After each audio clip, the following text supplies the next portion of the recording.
بسم اللہ الرحمن الرحیم۔ السلام علیکم ورحمۃ اللہ۔ اگر کوئی شخص بواسیر کا مریض ہے، اس کے لیے روزے کے اہم مسائل۔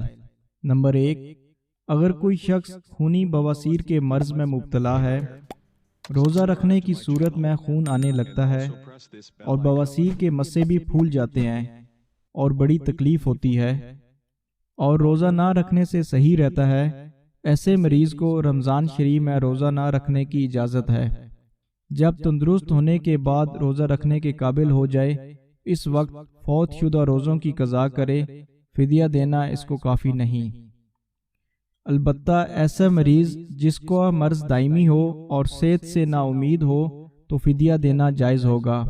ہاں، اگر فدیہ دینے کے بعد تندرست ہو گیا اور روزہ رکھنے کے قابل ہو گیا تو فدیہ باطل ہو جائے گا اور فوت شدہ روزوں کی قضا کرنا لازم ہوگا۔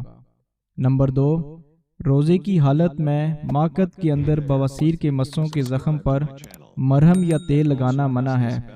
اگر دوا تیل اس حد تک پہنچ جائے جہاں سے معدہ اس کو جذب کر لیتا ہے یا وہ خود معدے میں پہنچ جاتا ہے تو روزہ فاسد ہو جائے گا، اور اگر اس حد تک نہ پہنچے تو پہنچنے کا احتمال ہے، احتمال کی وجہ سے مکروہ ہوگا، لہٰذا احتیاط ضروری ہے۔ نمبر 3، اگر پاخانہ کے وقت بواسیر کے مسے باہر آ جاتے ہیں تو استنجا کرنے کے بعد اندر کرنے سے پہلے خشک کرنا ضروری ہے، ورنہ وہ پانی اندر جانے کی صورت میں روزہ فاسد ہو جائے گا۔ اللہ سبحانہ و تعالی ہمیں ان مسائل کو سمجھنے اور ان پہ عمل کرنے والا بنا دے۔ وما علینا الا البلاغ۔